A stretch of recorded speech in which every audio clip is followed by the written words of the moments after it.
Je me tourne vers le docteur Kamila Kolanska pour parler de fertilité cette fois-ci, parce il y a quand même beaucoup de mots. Donc on va parler des mots MOTS pour les mots MAUX. On parle de fertilité, hypofertilité, stérilité, infertilité. Donc c'est quoi les définitions déjà, qu'on commence par des choses claires? Bien sûr. En ce qui concerne la fertilité, donc c'est la capacité d'une personne de pouvoir se reproduire. Et ensuite, l'infertilité, c'est une situation dans laquelle une grossesse ne survient pas naturellement au bout de 12 mois de rapports sexuels non protégés. Donc l'infertilité, la définition, souvent on la confond avec la stérilité, qui est l'incapacité réelle d'avoir un enfant. Et on parle de la stérilité vraiment à la fin de la vie reproductive d'une personne.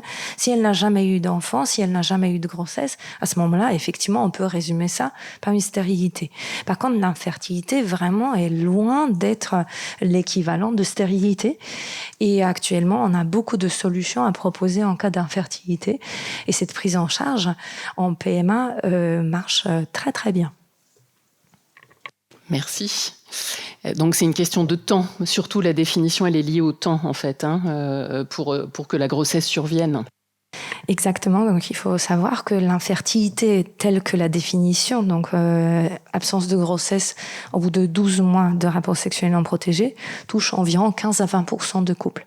Et si on attend jusqu'à 2 ans, il y a quand même une grande partie de ces couples qui vont quand même finir par avoir un enfant, et on aura environ 10 à 15% de couples qui n'auront toujours pas d'enfant après 2 ans de rapports sexuels non protégés. Donc en fait, si on essaie de comprendre pourquoi on lit, et pourquoi l'endométriose peut avoir un impact sur la fertilité, sachant qu'il y a plusieurs causes et il y a encore des choses non élucidées, mais c'est quoi les hypothèses aujourd'hui ? Alors effectivement, le mécanisme exact entre l'endométriose et l'infertilité, on ne comprend pas encore aujourd'hui. Donc, ce qui est vraiment très important aussi de savoir, c'est qu'il n'y a pas de lien direct entre l'étendue des lésions d'endométriose et le risque d'infertilité. Il y a plein de facteurs qui jouent sur la fertilité aussi, parce que la femme, elle n'est pas toute seule, elle est avec son conjoint.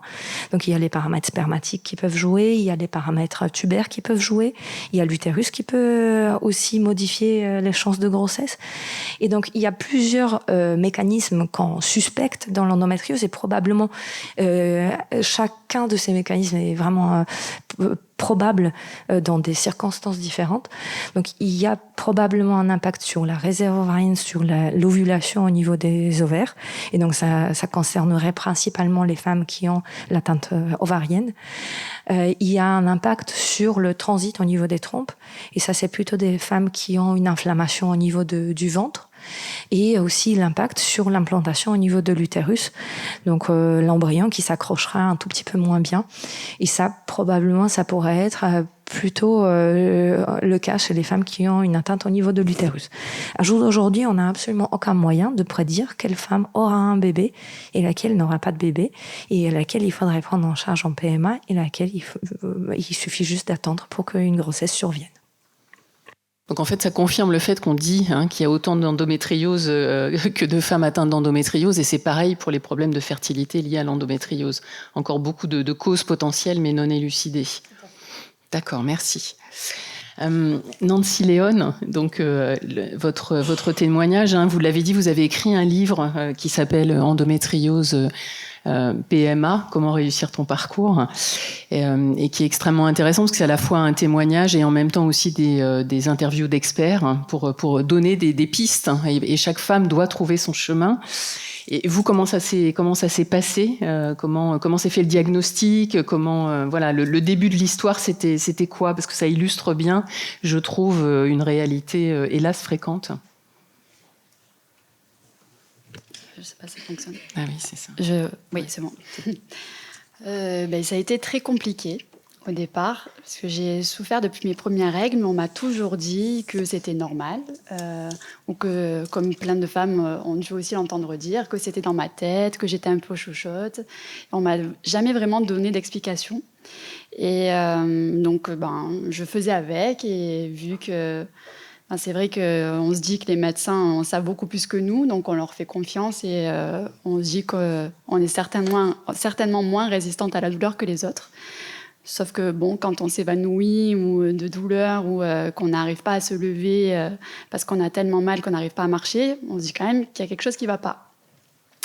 Mais c'est vraiment lorsque j'ai voulu faire un enfant avec mon ancien conjoint et qu'on ne parvenait pas au bout de 12 mois, je me suis dit quand même... je sais qu'il y a quelque chose qui ne va pas, mais je ne sais pas ce que c'est exactement. Donc j'ai consulté plusieurs médecins. Il n'y a aucun moment, on m'a parlé d'endométriose. Moi, j'ai commencé à en entendre parler, je pense, vers 2015 à peu près. Et les médecins que je consultais à chaque fois me disaient non, votre endomètre est parfait, il n'y a aucun souci. De toute façon, l'endométriose, c'est la nouvelle maladie à la mode, chose qu'on a dû entendre beaucoup aussi. Et donc, j'ai continué comme ça pendant quelques années jusqu'à ce qu'on réalise vraiment un bilan de fertilité. Et j'ai dû consulter là aussi plusieurs gynécos et insister pour qu'on puisse vraiment me faire passer une IRM, parce que c'est l'examen roi quand même pour déceler l'endométriose, parce qu'on m'avait fait des échographies pelviennes en 3D, etc. Et si le médecin n'est pas spécialisé, malheureusement, il ne le verra pas, contrairement à un médecin expert qui peut le déceler directement via l'échographie. Et j'ai vraiment dû insister pour passer une IRM, et ce n'est du coup qu'en 2019, en juin 2019, qu'on m'a décelé une endométriose ovarienne et profonde au niveau du torus. Et là, alors en premier lieu, c'est le soulagement entre guillemets, parce qu'on se dit waouh, c'est bon, je suis pas folle, je sais enfin ce que j'ai, c'était pas dans ma tête. Et puis tout de suite après vient la peur, la colère, la tristesse. On se demande comment je vais faire, est-ce que je vais pouvoir continuer à avoir une vie normale, est-ce que je vais pouvoir fonder une famille.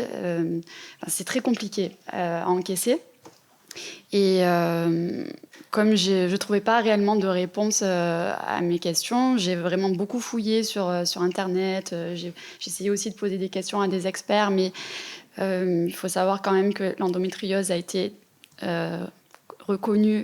décelée en 1860, découverte en 1860, mais elle n'est au programme de médecine seulement que depuis 2020. Donc, la majorité des professionnels qui sont en exercice, s'ils ne sont pas intéressés eux-mêmes à cette pathologie, ils ne sont pas spécialisés. Et c'est pour ça que c'est vraiment important dans votre parcours d'aller consulter les personnes qui sont spécialisées. Vous pouvez trouver leurs adresses et leurs contacts sur les associations d'endométriose, EndoMind, EndoFrance, etc.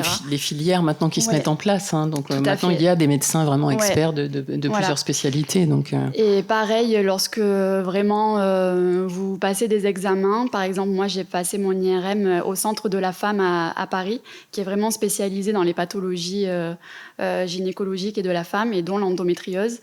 Et c'est hyper important parce que sinon, c'est pareil, un radiologue qui n'est pas spécialisé peut passer à côté du bon diagnostic. Et dans mon cas, l'errance médicale a quand même duré quasiment 25 ans, plus de 20 ans en tout cas. Et l'errance médicale est encore longue aujourd'hui, entre 7 à 10 ans. Ça reste, oui, voilà. Ça reste. Ça s'améliore, mais ça reste. Oui, c'est clair. Voilà. C'était vraiment effectivement, malheureusement, encore un cas trop fréquent de diagnostic de l'endométriose au moment d'une difficulté à concevoir, en fait, qui était... Merci, Nancy. On reviendra sur la prise en charge et la nécessité de la prise en charge. Donc, on a fait un petit peu le tour sur endométriose, fertilité, les symptômes et ce que ça peut provoquer.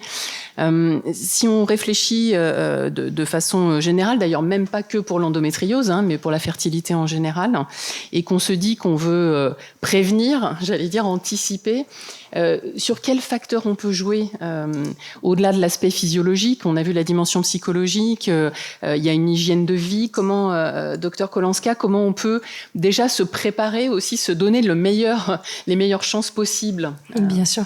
Alors, je vais encore rebondir un tout petit peu à ce que Sophie a dit tout à l'heure sur le stress qui est généré par l'endométriose en soi. Il faut savoir que le stress peut impacter aussi les chances de grossesse d'une certaine manière, parce qu'il faut s'imaginer quand même, on est effectivement très sophistiqué, on roule en voiture, etc. Donc beaucoup plus sophistiqué que les animaux, mais on a quand même un organisme qui fonctionne encore assez d'une façon primitive. Et donc quand on n'est pas dans des bonnes conditions pour se reproduire, les chances de grossesse diminuent. Et donc cet aspect psychologique est vraiment très très important. Et je pense qu'il faut que nous, les médecins aussi, on se rende compte que le fait d'adresser les patientes vers une prise en charge psychologique peut aussi aider pour avoir un enfant. Et donc il faut vraiment voir ça comme une chance supplémentaire pour augmenter les chances de grossesse naturellement ou en PMA. Et en ce qui concerne les autres facteurs, donc on voit globalement dans la population générale une tendance à reculer l'âge de la première grossesse. Et donc ça, c'est un des premiers facteurs qui impacte les chances de réussir un jour d'avoir un enfant avec ses propres ovocytes. Parce que là, cet aspect-là concerne uniquement ses propres ovaires, ses propres ovocytes. Ça n'a absolument aucun lien avec le don d'ovocytes, où l'âge de la femme n'a absolument aucun impact sur les chances de grossesse. Et donc le fait de reculer l'âge de la grossesse diminue les chances de grossesse. Il y a d'autres facteurs comme pollution. On n'a pas beaucoup à faire, mais on peut essayer d'éviter les zones un peu plus polluées. Il y a le tabac sur lequel on peut vraiment jouer, on peut avoir l'impact très très important sur la qualité des gamètes. C'est très très spectaculaire chez les hommes. Ça peut passer vraiment d'un spermogramme parfaitement normal à l'ozoospermie, et dans l'autre sens, chez les femmes, c'est beaucoup plus difficile à mettre en évidence, mais c'est exactement le même impact. Et ensuite, l'alimentation aussi. Il y a de plus en plus d'accent mis sur l'alimentation, sur les polluants dans les cosmétiques, dans les produits qu'on utilise au quotidien. Donc tout ça, effectivement, peut impacter les chances de grossesse naturellement, mais aussi en PMA. Parce que ce qu'il faut savoir, c'est qu'en PMA, on fabrique pas les ovocytes, nous. On les améliore pas en faisant la FIV. Ce qu'on fait uniquement, c'est on prend les ovocytes, on prend les spermatozoïdes, on les mélange et on voit ce que ça donne à la fin. Donc, si à la base l'ovocyte ou le spermatozoïde n'était pas de bonne qualité, ça ne donnera pas d'embryon de bonne qualité.